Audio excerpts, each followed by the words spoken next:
Hey folks, it's Leslie again. I think I'm on. Okay, oh, what? Oh, it's on me. No, I don't want it on me. Where's the flip thing? Where's the flip thing? Okay, there it is. I don't want it on me. There! It's not on me. This is where I promised to show you how I made my jacket, plus I have a couple new tips I want to show you. So, first of all, here's me, here's the jacket. I can't see. As you can see, I didn't make any gussets. Oh, that didn't work well. I didn't make any gussets or anything. It's all pooling. I even managed to get the seams to match up color-wise. You can't really see it. I'll show it to you when I take it off. I wanted to show it on me, though, to show I'm not a tiny woman, so my sizing, you know, maybe it may not work for you. So I'm going to show you generally what I did to make this jacket. I made the front panels a bit large because I was going to put buttons on it and make it more of a fitted jacket. But then I really like how it just hangs. So this is working for me. You might have to experiment a bit, but this is really working for me. I'm really liking it. Everything's a disaster because I got a new kitten and this is her safe spot. So, well, unless the other cat attacks her, then it won't be her safe spot. Let me go sit down and I will start showing you how I made this jacket. But like I said, first I want to show you a couple of, at least one tip on generally pulling. There's the new kitten. Whoops, where'd she go? She is quick. She's about 4.5 months. She's a cutie. There she goes. Whoa, there she is. Did you see her? Everybody's so confused. And there's Dixie. Let me sit down and I'll get my jacket off and I will show you the tips I was talking about real quick. You can always, you know, watch this later and fast forward and back up through what you don't want to, there she is, what you don't want to watch. But hopefully we'll get some people joining us in a bit. Let me see what, okay, and the tips I want to show, the specific tip I want to show you is when you're pooling. Okay, I already started this. You can see what I did. I did my I did my chain through one colored pattern change. See, we've got a long coral color and then light gray, dark gray, light gray. And then I turned there just so I could tell where I was.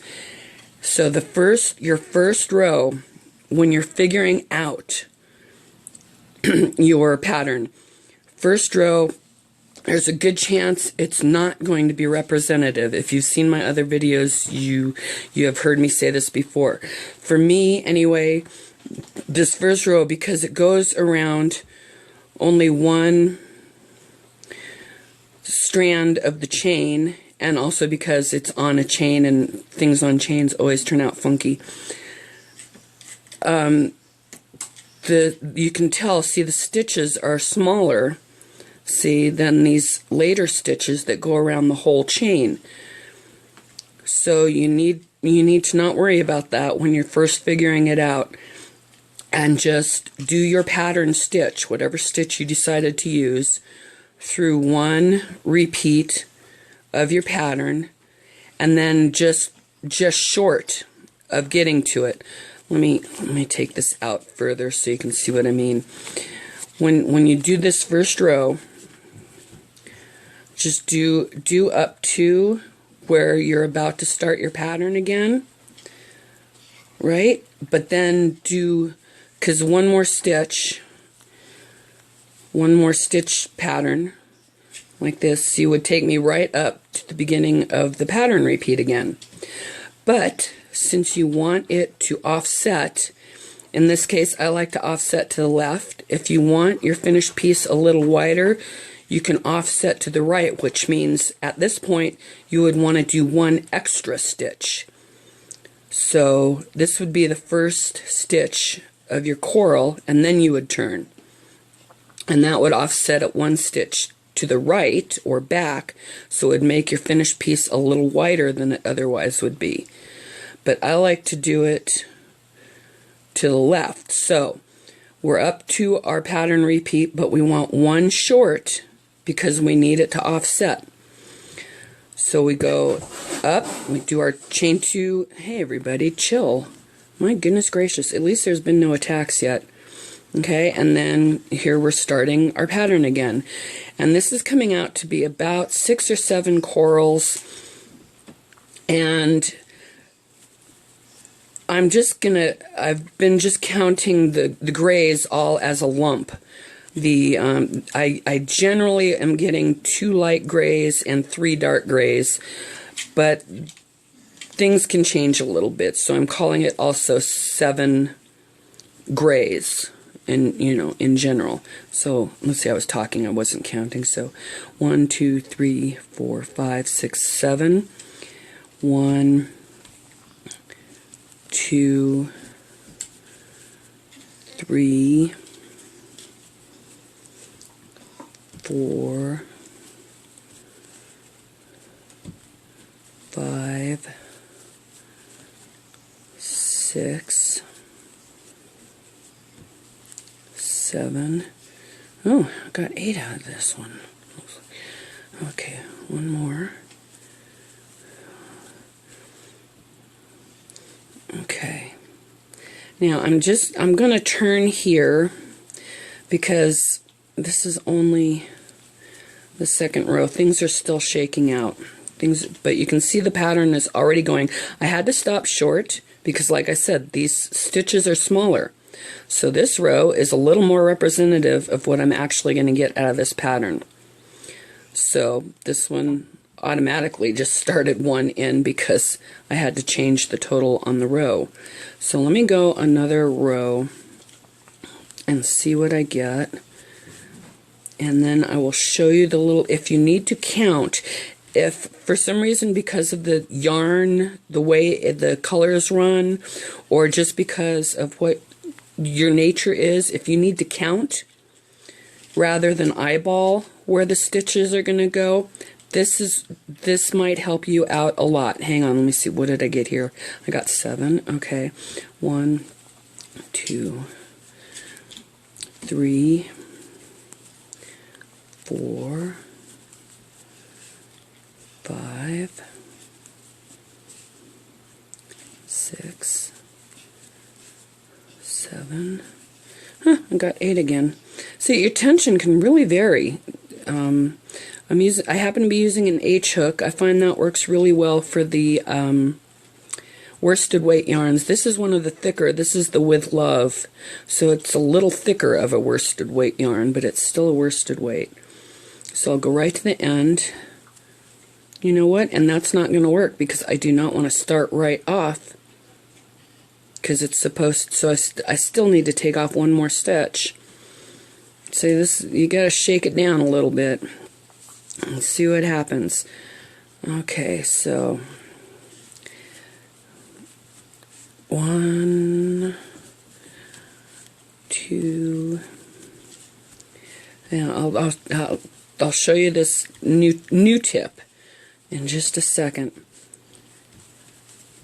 Let me get to the other end of this because this is where it'll come into play.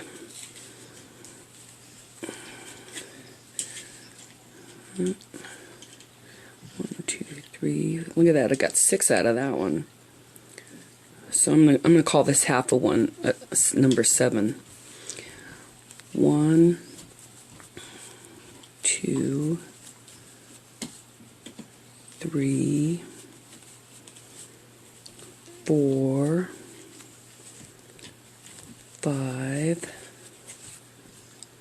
Now, this is where the tip comes into play. If you need to count, and you need to keep your counts straight, what you need to do here at this end,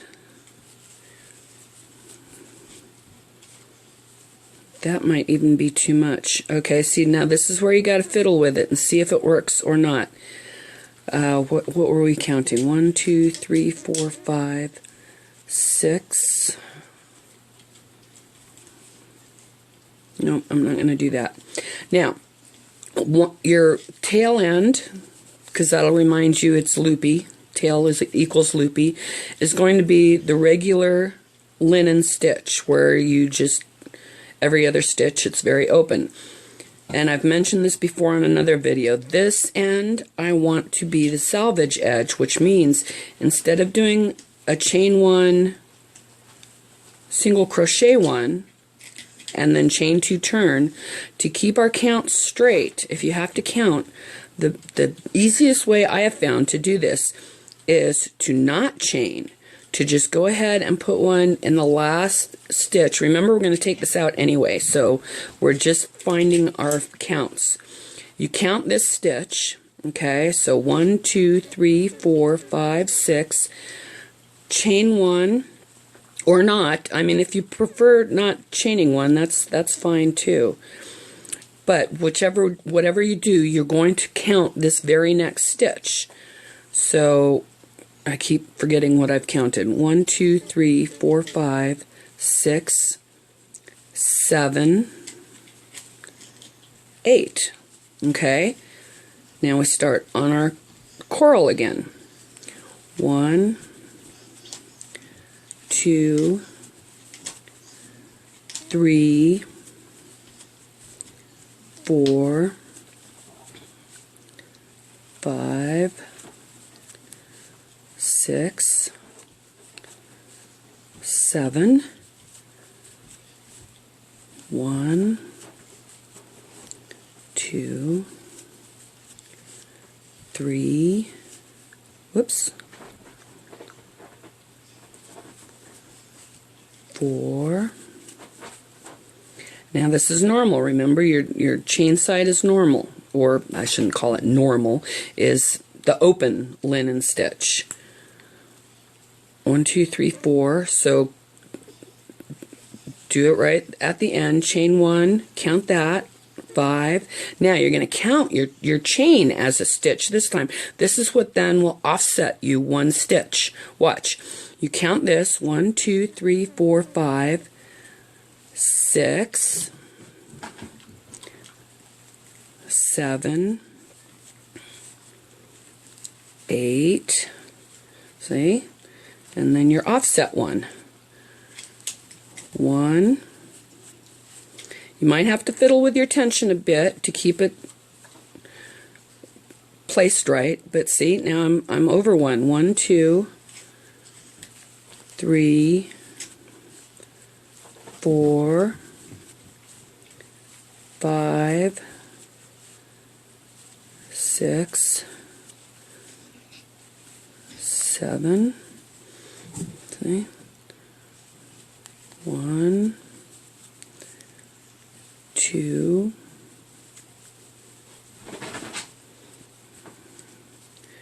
3. Now this is the selvage side.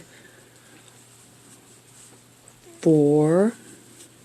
So no chain. 5. Turn. 6. 7. 8.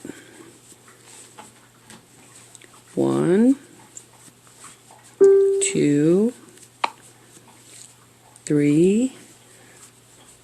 Doesn't look like anybody has joined us yet. I hope somebody will, because I would like to answer questions in real time if I can, but no problem if not. So 4, so we've settled into a pattern. It's working. We might just have to fiddle with tension a bit, but we've definitely settled into a pattern. All right, 1, 2, 3, 4, 5, 6, 7. 1, 2, 3,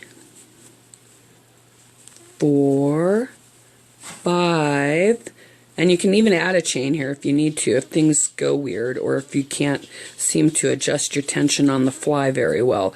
You can add a chain. here if you like, if it needs to, because once you get it done, it's, you know, it's yarn. It's pretty forgiving. So, so where were we? 1, 2, 3, 4, 5. Right? 6, 7, 8. See? And now we're over 1. Now remember what I mean by over 1. It's you're working alternating rows off each other. So you look down 1, straight down 1, which means you're actually down 2 rows. So straight down 1 and over 1. See? And it's going so well, I'm even getting a half a salmon on each one. So, but that's okay. Whatever works. Now, if you need to adjust your tension on the fly, all you got to do is just make a slightly larger loop here and just kind of ease up on your fingers here and draw something up here, and it'll sort itself out. It's very forgiving. It'll sort itself out. So now we know we're in a pattern here. I'm going to go back to the beginning of this row rather than finish it. So now we know this is our pattern. So we're going to take it out because we don't need all this extra weird stuff going on where we were figuring it out. Remember? So we need to figure out how many stitches that means we had, right? So that's my salvage edge. So that's 1. So 2, 4, 6, 8, 10, 12, 14, 16, 18, right? 20, 22, 4, 6, 27. We end with an odd number because one side is salvage. So 27. So now to get this to work right at the beginning,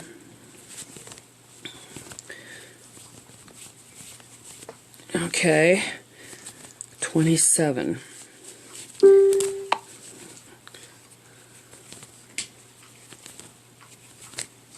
Oh, hi, Linda. Yes, I'm on. You probably figured that out by now. I didn't see your comment. Sorry. Hi, how you doing, Linda? Are you seeing it? Is it on? I hope it's working.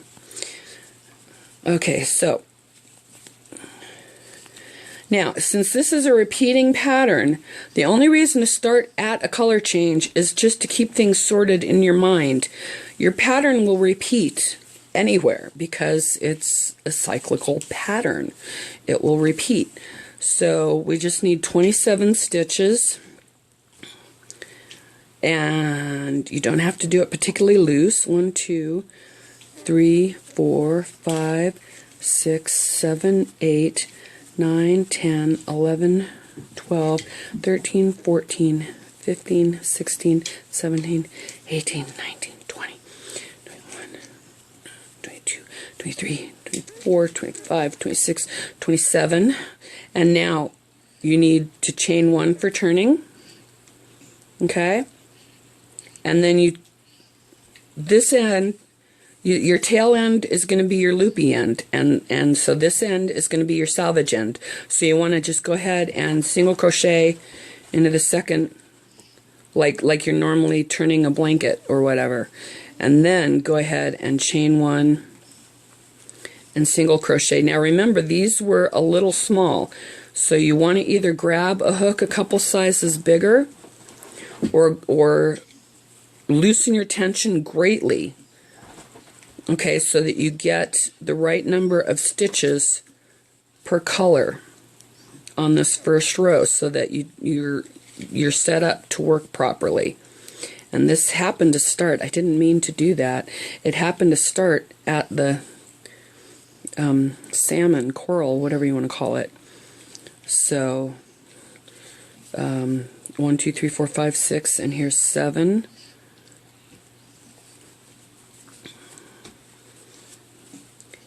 And you can go through 2 if you like. That'll help a little bit. One thing I discovered doing that really helps get rid of the snaggly edge is actually going through 2 here. Oh, let me interrupt myself. You probably know of this, you know, going through this back bump to get that nice edge, right? You can try that. I haven't actually done that yet, but what I have found that works really well is to go through 2 on here, and hang on, let me get to the other end.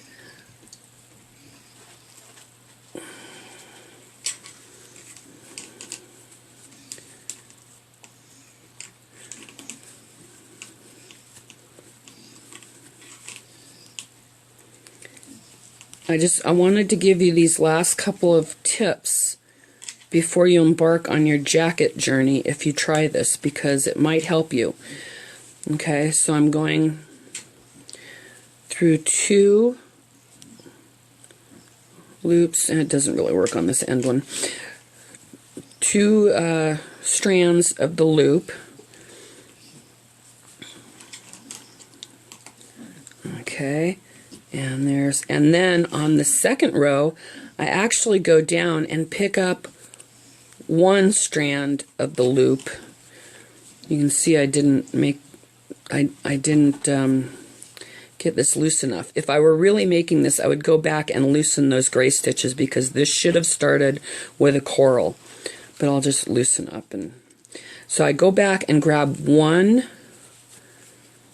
of the strands, the top strand here, on this row, then, like that, and then it helps pick up all the slack, all the weird slack that you can get from, hello phone, I'm not going to answer you. It helps pick up all that weird slack you can get from the chaining, and then from having to make that first row a little too loose in order to get your counts right. So, and I'll show you, let me get to the end and turn, and I will show you what I mean. And that's why I don't answer my phone. It's usually just robocalls of baloney. Robocalls of baloney. That'd be a new show.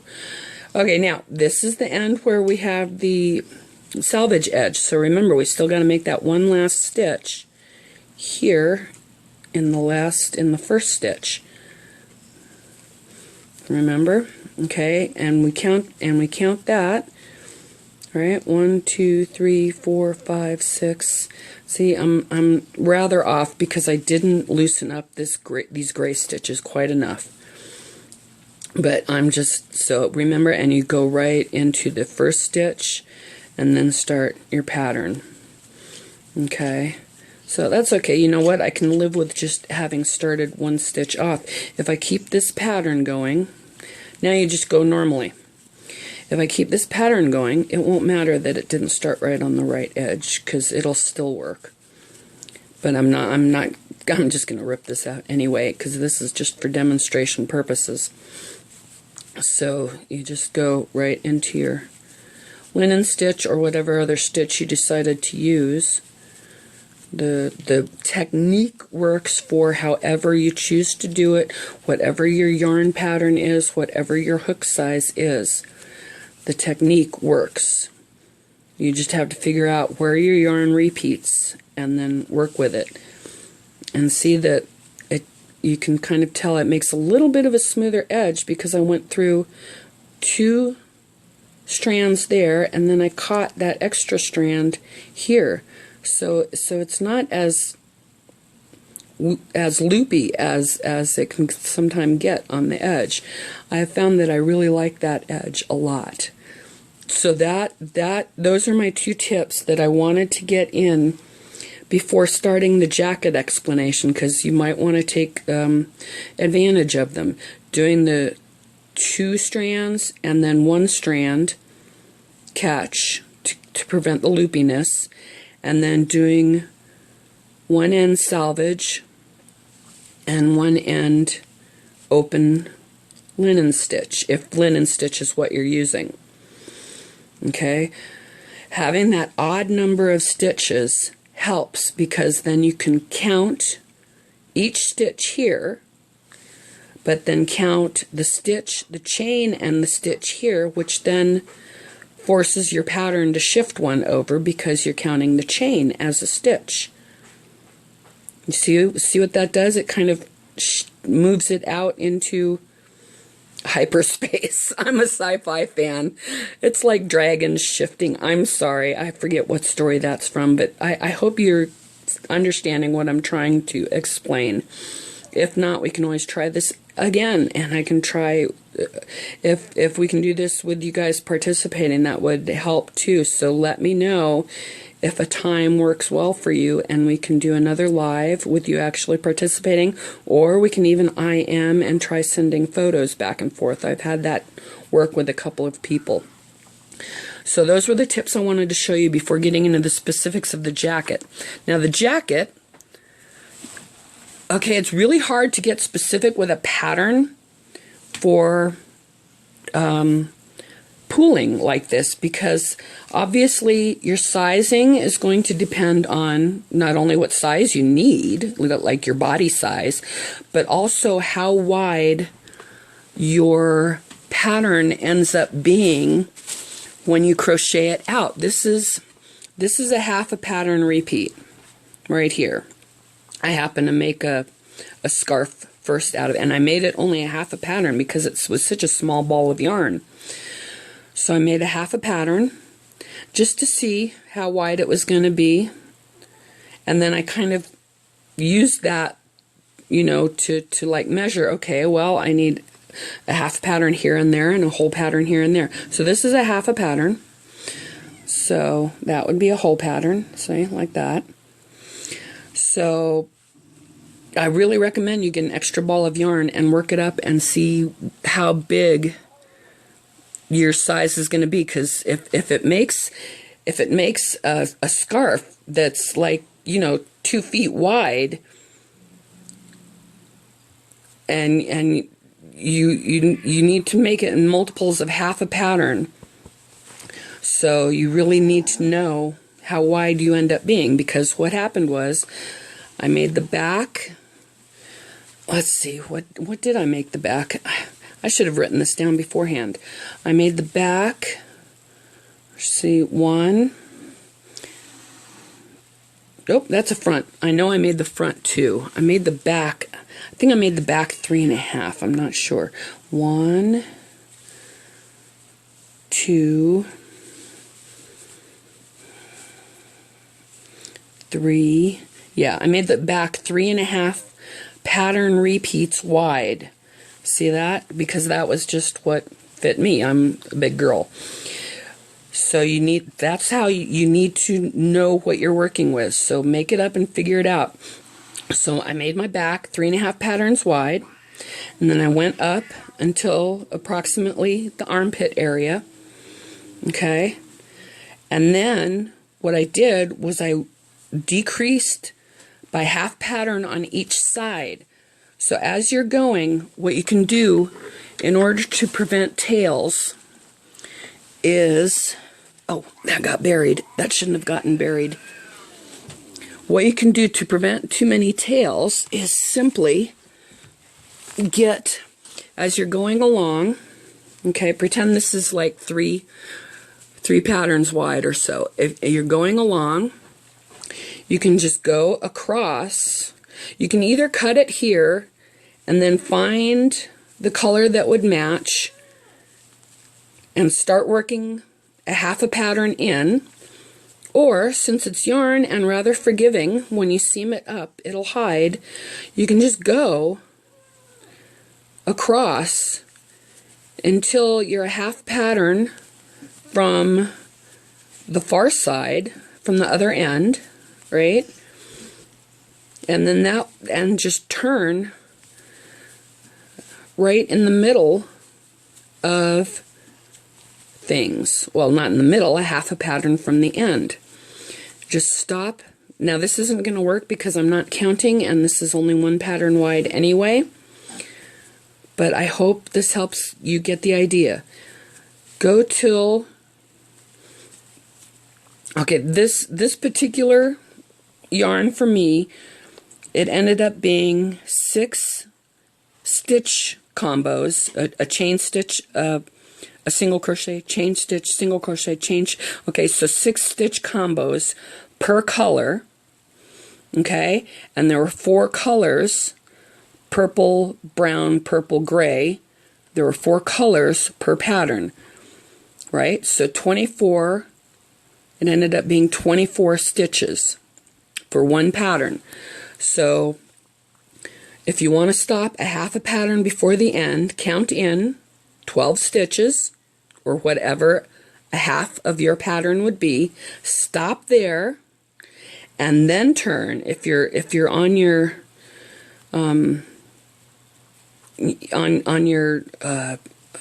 selvage side,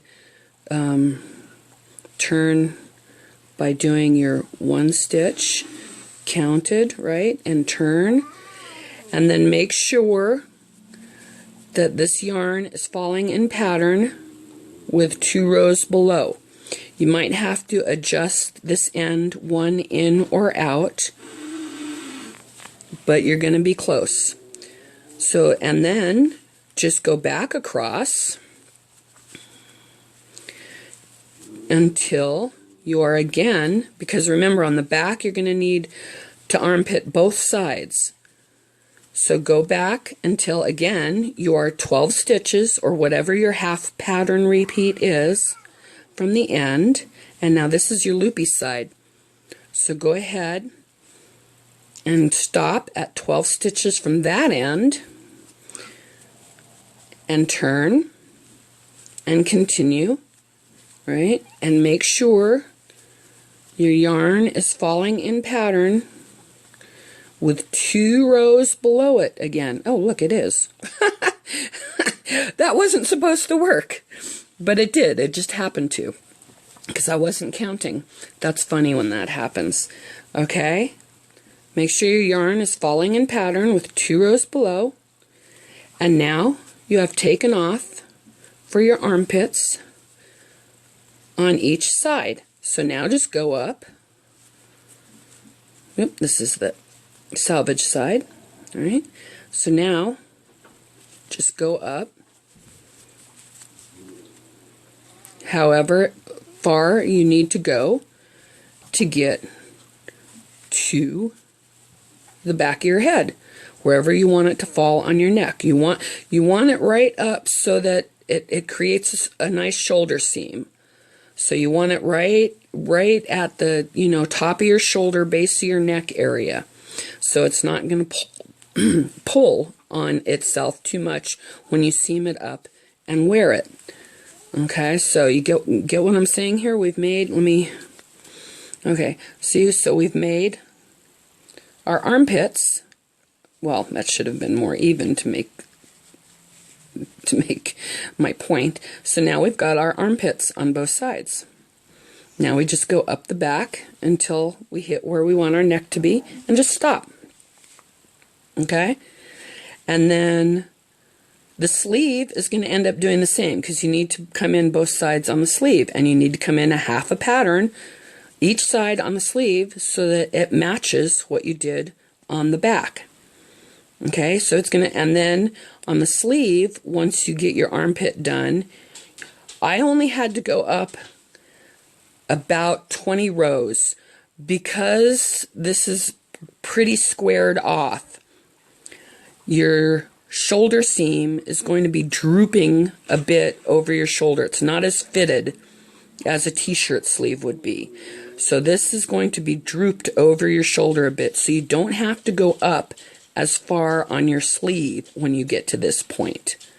What you might want to do is like stop at 15 rows, baste it with a nice, obvious big stitch with a contrasting thread, and see how it looks. And then go up a few more rows if you need to. So that's pretty much how you do both the sleeve and the back shaping. Now, on your front pieces, you're only going to need to do the armpit on one side. All right, so that's even easier. Just go whichever end you want in your armpit. Just go till you're a half a pattern from the end, and then just boop, boop, boop, back and forth. Okay, now to get the cuff at the sleeve, because since I'm a big girl, okay, I'm fat, my upper arm needed 2 patterns to go around it comfortably. But that was way too much at the cuff. It looked like I was swimming in some weird sci-fi space jacket thing. So what I did for the cuff was I did 1 pattern, repeat for the cuff, went up several rows, whatever I thought a cuff looked good at. And then what I did was, this is what worked for me. You might want to experiment, because I just happen to like the way this looked best. Instead of trying to cram in, you know, a chain, extra stitch, that looked a little loopy for me. So what I did was I kind of eased, since I had to double it, okay? If your upper arm is skinny, and you only have to go out maybe half a pattern, then do this every other stitch. If you have to double it, do this every stitch. What I did was I did 2 half double crochets in each space. See, and that doubles the number of stitches, but without making big gaping holes.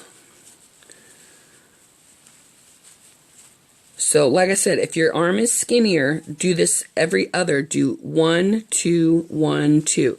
If your arm is nice and floppy like mine, do 2 in each one. If your arm is bigger, it's very hard to increase part way up. So if your arm is bigger, you're going to need to do your increase at your cuff. So what you might want to do, if this looks too balloony, is make a bigger cuff. Start with a pattern and a half at the cuff.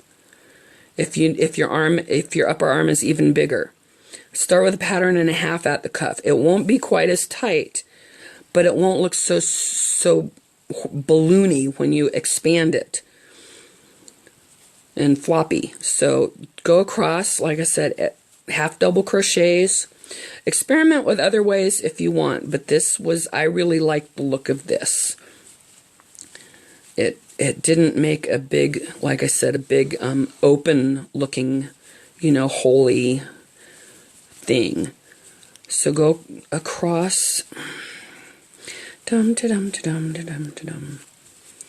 And it doesn't really matter if you stay in pattern, because it's going to be bunched at the cuff. And you can't really tell. I did happen to stay in pattern. My half doubles worked out to where it actually stayed in pattern. I had, and it's doing it here too. See, I had 1, 2, 3, 4, 5, 6, 7 double crochets, 2, 4, 6, 8 double crochets. See, it's staying in pattern. That's another reason I liked it. I'm getting the same number of stitches, right, per color, but I'm doubling how many stitches I've got. It's really interesting.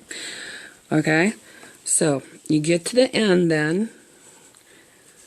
I know my connection is weak, I'm sorry. So, but even if it doesn't stay in pattern, it doesn't really matter, because you can always just get back to whatever pattern it ends up being. Okay, and then I'm going to do,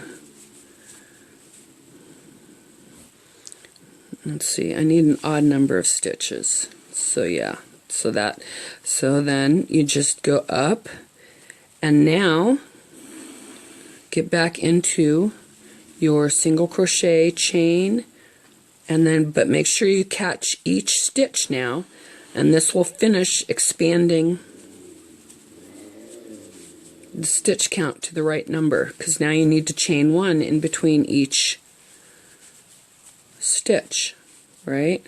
So make sure, but this kind of evens out the increase so that it makes a nice even expansion at the wrist, and it doesn't get all open and floppy or strangely shaped.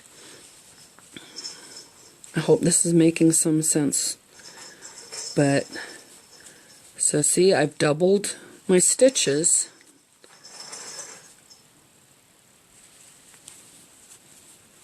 and gotten a nice cuff out of the deal.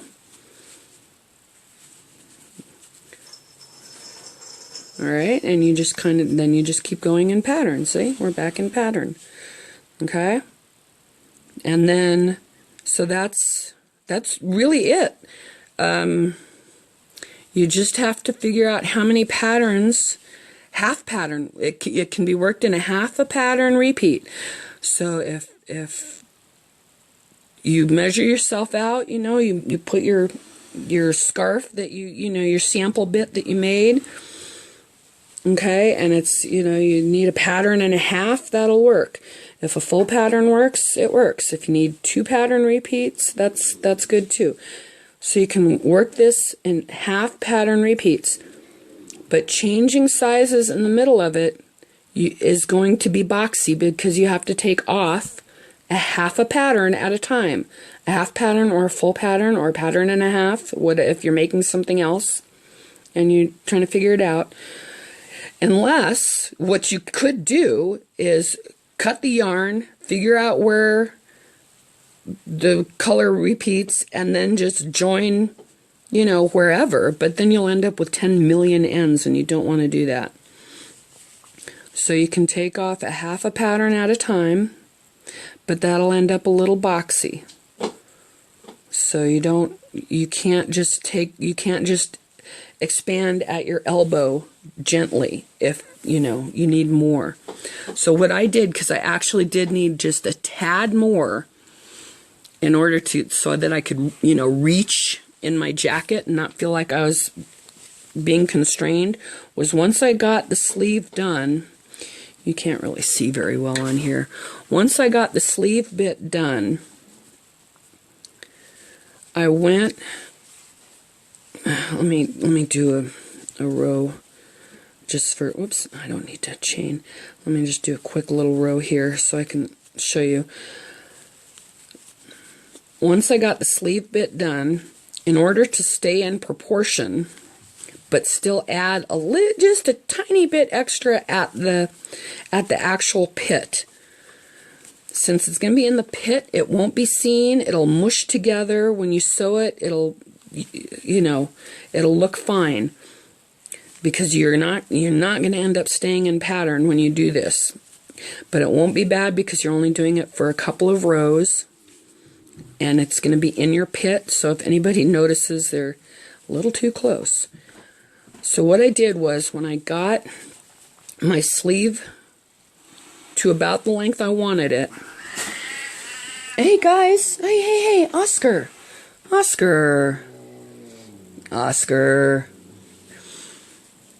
was, let's pretend this is the end of the sleeve, and this is like 20 rows, and this is the armpit. So what I did was I went back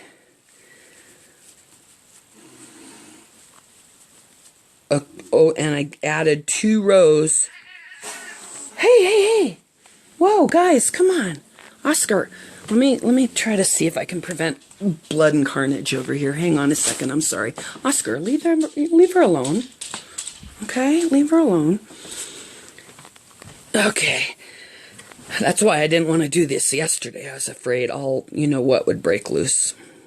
So once I got to just about as long as I wanted the sleeve to be, I did 2 extra rows so that I could add to the sides to make it a little bit wider right at the pit. And how that worked was I went down the side. I actually ended up going in half double crochets. Oops. And don't worry about staying in pattern because you're not going to. You're going down the side of your work. What I did was, though, I just went in half double crochets right down the side, like this, all 20 rows, right? And then when I got to the armpit, I made a nice little curve, you know, 2 stitches together to make a nice little curve. And then I just went back into the stitch pattern, even though it didn't go into the color pattern. I went into the stitch pattern just so it wouldn't look weird, like that. Single crochet chain, single crochet chain. And then, because here's where I needed the expansion, right in the armpit. So in order to keep the proportions right, so that this part would still fit with the back of the jacket, I did a half double crochet down this side, and then I did a half double crochet just a couple of inches down this side because I needed that extra little bit of give. Okay, did half double crochet down just a couple of inches, and then to smooth the transition I did about another inch of single crochet to make it a nice smooth transition. All right, and then on the last stitch before the turn, I actually did a nice gentle single crochet 2 together so that it made a nice ramp up, and then going back just another, just about an inch of single crochet, right, and then the rest double crochet like that. And see, that added just a little bit of give, so that it didn't fit so bad. And then I just and it kept it in proportion so that this armpit seam is the same size as the armpit seam on the back piece of the jacket. And then I went, okay, and then I went back up and over the top of the sleeve and did the same on the other armpit and came back up and stopped right at the top of the arm seam. I hope that makes some sense to you. If you have experience making jackets, maybe that'll make sense to you. I had no experience really making jackets. I have seldom made fitted clothing other than baby dresses. So this was all kind of baguesse and bagosh. But that's how I did it. If you want me to clarify anything, I can try. If you want to try another live video at a time when you can participate, we can try. If you want to IM me, we can try. But the most important thing is you need to get the hang of working with the pooling in general so you can adjust as your needs are. There's no way to give you a set pattern for this.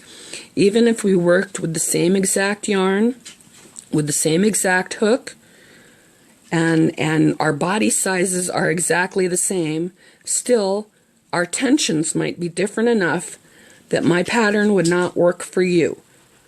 So you need to get comfortable working with the pooling pattern in general and figuring out how to make things bigger and smaller.